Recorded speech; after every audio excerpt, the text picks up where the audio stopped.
तो सबसे पहले तो मैं जैसे सर ने बताया कि मैं 6 क्लास में नवोदय नवोदय के लिए सर के पास गया था कि नवोदय के बारे में क्या करना है, कैसे फॉर्म डलता है। तो स्टार्टिंग में मेरे पापा और हम लोग उतने ज़्यादा नवोदय के बारे में नहीं जानते थे। तो नवोदय में हम फॉर्म डालने के लिए उतने ज़्यादा इच्छुक नहीं थे कि फॉर्म डालना है नहीं डालना है, ज़्यादा इंटरेस्ट नहीं था। उसके बाद में पापा की सर से मुलाकात हुई और सर ने पापा से रिक्वेस्ट की कि तुम उसका फॉर्म डलवा दो और ये पढ़ने में अच्छा है, इसका सिलेक्शन नवोदय में हो जाएगा। तो बहुत रिक्वेस्ट करी और मतलब ज़बरदस्ती डलवा दिया पापा से बोल के कि इसका फॉर्म डलवा दो। तो मेरा फॉर्म सर ने डलवा दिया पापा से बोल के। और इसके बाद में उस समय पर हम इनके विद्यालय में ही यहाँ पे मलौरा में इसी इनके गांव में ही मेरी कोचिंग थी। हाँ, और तो उन्होंने देखा कि बहुत अच्छा पढ़ने में टाइम दिया, तो मैंने तो मेरे पास आया और तैयारी कराऊंगा और 100% सिलेक्शन में जिम्मेवारी दी कि 100% का सिलेक्शन होगा, फॉर्म डलना है। तो सर ने फॉर्म डलवा दिया और गांव में एक स्कूल है आरवीएस पब्लिक स्कूल, तो उसमें सर आते थे। तो सर ने वहीं पे मुझे देखा था और उसके बाद ही पापा को बोला था फॉर्म डलवा दिया और फॉर्म भरा। फॉर्म भी सर ने भरा था, फिर मैंने तैयारी करी और फिर सिलेक्शन हो गया था। तो नवोदय में जाके एक मेरे को एक ऐसा माहौल मिला जहाँ पर लोग आपस में मतलब कॉम्पिटिशन करते थे, एक कॉम्पिटिटिव माहौल मिला। और ये बहुत जरूरी है कि अगर आप कॉम्पिटिटिव माहौल में नहीं जियोगे तो आपके अंदर एक एक्साइटमेंट नहीं आएगा, एक इच्छा नहीं आएगी आपके अंदर कि मुझे कुछ करना है आगे के लिए या किसी से आगे निकलना है। तो उसके लिए नवोदय में एक कॉम्पिटिटिव मुझे माहौल मिला और जो भी मैं आज हूँ जहाँ पे भी हूँ नवोदय की वजह से। और नवोदय में काफ़ी सारी चीज़ें होती है सर, जैसे ऑलराउंड डेवलपमेंट की जरूरतें बनी हुई है। अच्छा ये बताओ, जैसे हम एक यहाँ गाँव के एजुकेशन में भी पढ़े हुए और नवोदय में जाके पढ़े, तो दोनों में कितना अंतर है, क्या अंतर है? जैसे कि गांव में क्या होता है कि लोग पढ़ते हैं लेकिन एक गोल सबका डिसाइड नहीं होता है कि हमें करना क्या है, बस पढ़ते हैं। और गांव में मतलब मैं तो 5th क्लास तक पढ़ा था, 5th क्लास में छोटे छोटे बच्चे होते हैं तो उनका क्या ही गोल होता है, मतलब वो उनका बेसिक गांव में पढ़ने का बेसिक एम तो यही होता है कि उनकी फाउंडेशन है, जो बेसिक्स है वो सारे क्लियर हो जाए। और नवोदय का माहौल एकदम डिफरेंट माहौल है। जब तुम वहां पे जाते हो तो 6-7 पढ़ने के बाद में बच्चों को समझ में आने लगता है कि मुझे करना क्या है, मतलब 12th के बाद क्या करना है। मतलब लोगों के एम बनने लगते हैं, बच्चों के एम बनने लगते हैं कि मुझे आईआईटी इंजीनियरिंग में जाना है या डॉक्टर बनना है या यूपीएससी करनी है या फिर साइंटिस्ट बनना है। तो इस तरीके से सोच वहां पर बनने लगती है लोगों की, बच्चों की। गाँव में तो बच्चे नहीं जानते कि क्या आईआईटी होता है क्या नहीं होता है, लेकिन नवोदय में जाके लोग बच्चों को पता चलता है सीनियर्स के द्वारा कि क्या क्या चीजें हैं 12th की बात करने के लिए। अच्छा, तो उनके अंदर सोच पैदा होती है। अब जैसे तुम्हारा आईआईटी किया है, इस समय क्या कर रहे हो? अभी मैं सॉफ्टवेयर इंजीनियर हूँ। अच्छा, आईआईटी कहाँ से की है? आईआईटी मैंने गुवाहाटी से करा, आईआईटी गुवाहाटी। अच्छा, आईआईटी गुवाहाटी से। तो तुम्हारा आईआईटी करने का मन में कहाँ से आई, किस क्लास से आई, कहाँ से जानकारी मिली इसकी, क्या कैसे? तो जब मैं नवोदय में गया था 6th क्लास में ज़्यादा पता नहीं होता, स्टार्टिंग में मन भी नहीं लगता था, मैं सोचता था घर आने के लिए, लेकिन फिर भी वहाँ पे 1-2 महीने रुकने के बाद में सही हो गया सब कुछ, मन मेरा लगने लगा। तो 6-7 तक तो कुछ ज़्यादा पता नहीं था, बस 6-7 तक ऐसा रहता था कि क्लास में फर्स्ट लानी है तो उसी के लिए बस पढ़ते थे और क्लास में बस नंबर लाने के लिए पढ़ते थे। फिर उसके बाद में क्या हुआ कि 8th क्लास से सीनियर्स से इंटरेक्शन होना स्टार्ट हुआ। तो सीनियर्स ने बताया कि नवोदय में कैसे कैसे 10th में एग्जाम होते हैं काफी सारे, जैसे दक्षिणा फाउंडेशन का एग्जाम होता है, एक्स नवोदय फाउंडेशन का एग्जाम होता है, जिसमें वो लोग एक एग्जाम कराते हैं और बच्चों को सिलेक्ट करते हैं ऑल ओवर इंडिया के जेएनवी के बच्चों को जी। हाँ, और फिर उन बच्चों को सेलेक्ट करके फिर वो आईआईटी की फ्री कोचिंग देते हैं। तो 8th में मुझे जब इसके बारे में पता चला तो मुझे लगा कि ये बहुत अच्छी अपॉर्चुनिटी है, इसको नहीं जाने देना है हाथों से। तो फिर मैंने 8th क्लास से उस एग्जाम को लेके तैयारी करनी शुरू कर दी जो 10th में होता था कि मुझे एग्जाम कैसे भी क्रैक करना है। तो मैं सीनियर से पूछता था कि कैसे एग्जाम में और लेवल क्या रहता है, हाई रहता है, थोड़ा सा हाई पढ़ने की जरूरत है। लाइब्रेरी होती है ना, वो लाइब्रेरी से बहुत सारी बुक्स भी पढ़ाता था मैं, जिससे कि एक्स्ट्रा पढ़ता हूँ कुछ एग्जाम के लिए। तो 8th क्लास 8, 9, 10 3 साल मैंने इसी को फोकस करके पढ़ा था कि कैसे भी करके मुझे दक्षिणा में या एक्स नवोदय में सिलेक्शन लाना है, जिससे कि मेरी फ्री आईआईटी की कोचिंग हो जाए, क्योंकि आजकल आईआईटी की इतनी महंगी फीस है कि जो एक गांव से लड़का जाता है वहां, तो उसके लिए पॉसिबल नहीं है कोटा में जाकर के आईआईटी की कोचिंग करना। तो वो बेस्ट चांस था मेरे लिए, और मैंने उसको टारगेट करके 8, 9, 10 पढ़ाई करी और उसमें मेरा सिलेक्शन हो गया। अच्छा, तो फर्स्ट ईयर इंटर कहाँ से किया फिर आपने? तो एक्स नवोदय फाउंडेशन में मेरा सिलेक्शन हो गया 10th के बाद। फिर एक्स नवोदय फाउंडेशन का एक सेंटर है जेएनवी इलाहाबाद में, अभी अच्छा। जो प्रयागराज है, जी। तो वहाँ पे 11, 12 भी कराते हैं वो लोग और कोचिंग भी कराते हैं, और वहाँ पर कोचिंग आईआईटी नीट दोनों की होती है। तो आप जिसमें जाओगे तो उसी की कोचिंग कराएंगे। और कौन कौन सी संस्था हैं जो इसके लिए आईआईटी के लिए तैयारी कराती है, नवोदय से जुड़ी हुई हैं, ताकि जो बच्चे नवोदय में पढ़ रहे हैं इस समय, अपने बच्चे परिचित लोग हैं जो भी है, ताकि उसकी तैयारी कर सके, उसके बारे में बताओ थोड़ा। नवोदय से जुड़ी हुई बहुत सारी संस्थाएं हैं, जैसे दक्षिणा फाउंडेशन है। हाँ। दक्षिणा फाउंडेशन एक्स नवोदय फाउंडेशन से पुराना है काफी। अच्छा। तो उनके अभी बहुत सारे सेंटर है पूरे ऑल ओवर इंडिया में। तो दक्षिणा फाउंडेशन के जो दक्षिणा फाउंडेशन है वो हर साल 500-600 बच्चे वो सेलेक्ट करते हैं पूरे ऑल ओवर इंडिया में, और एक्स नवोदय फाउंडेशन के 200 बच्चे बस सेलेक्ट होते हैं, क्योंकि अभी एक्स नवोदय फाउंडेशन नया है, तो उसके नए सेंटर हैं, जैसे अभी जेएनवी इलाहाबाद में है या बनारस में। तो और भी सेंटर खुल रहे हैं, लेकिन अभी 2 सेंटर काफी स्ट्रॉन्ग है।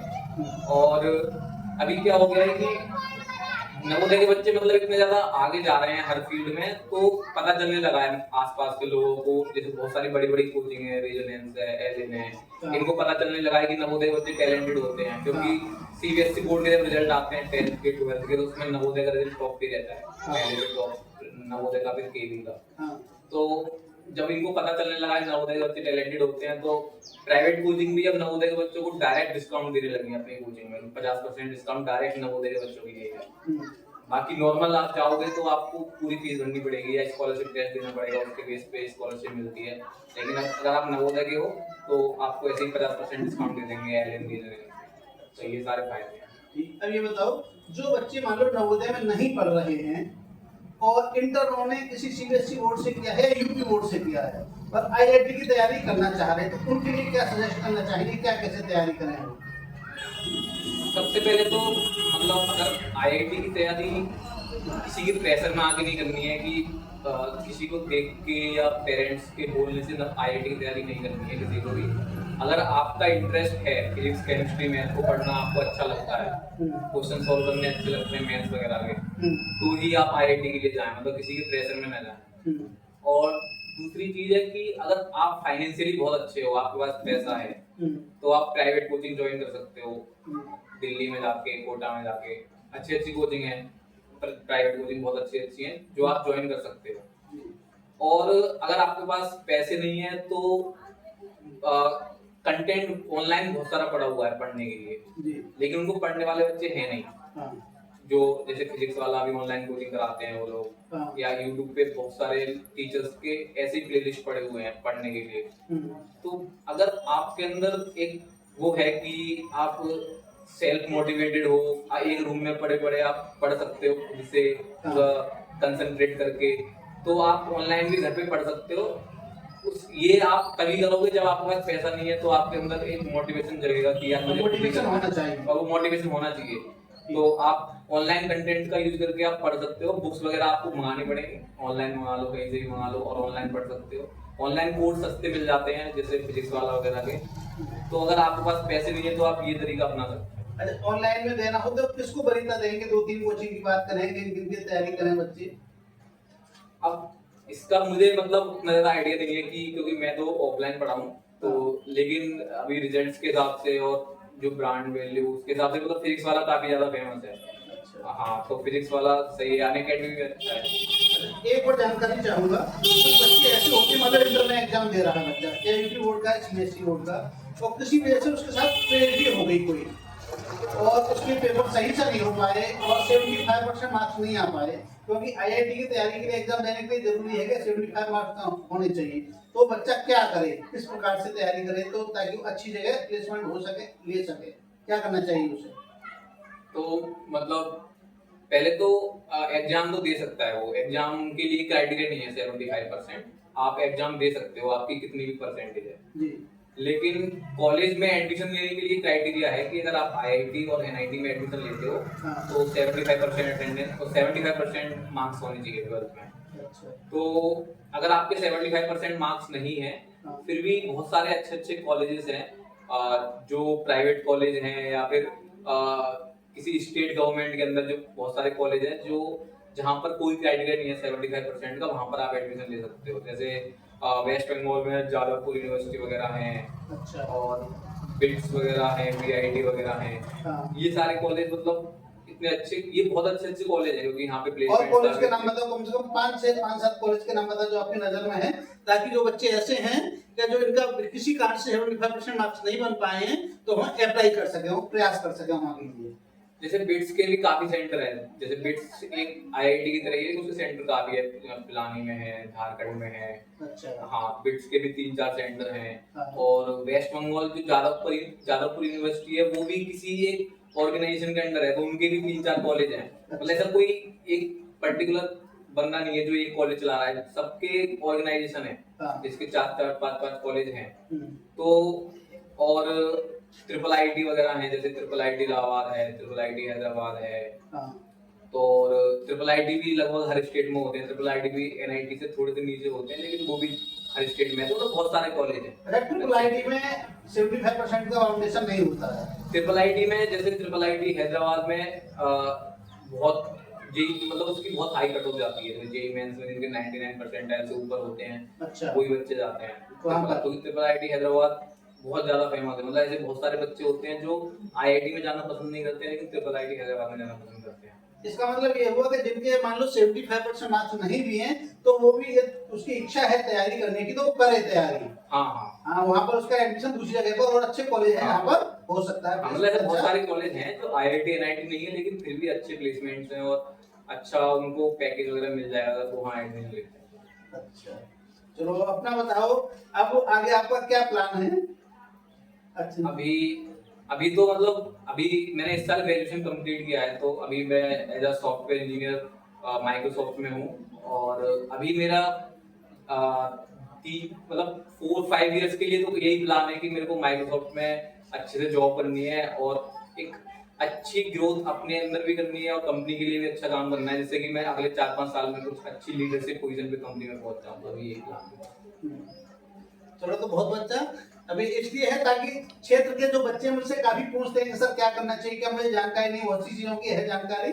और इनका ये है कि जब से लक्ष्य इनके गांव में लक्ष्य में पहला एडमिशन था नवोदय विद्यालय में, और आज की स्थिति यह है कि 10 बच्चे, कम से कम 10 बच्चे हैं जो नवोदय विद्यालय में पढ़ रहे हैं इनसे प्रेरित होकर के। और मेरा ये प्रयास है कि क्षेत्र, अब इनसे पूरा क्षेत्र परिचित है और इस इंटरव्यू को सुन करके वो इस ओर अग्रसर हो जिस प्रकार से इन्होंने ऊंचाइयों को छुआ है, हमारा नाम रोशन किया है और गांव का नाम रोशन किया है, क्षेत्र का नाम रोशन किया है, और बच्चे भी इसी प्रकार से नाम रोशन करें। ठीक है, थैंक यू।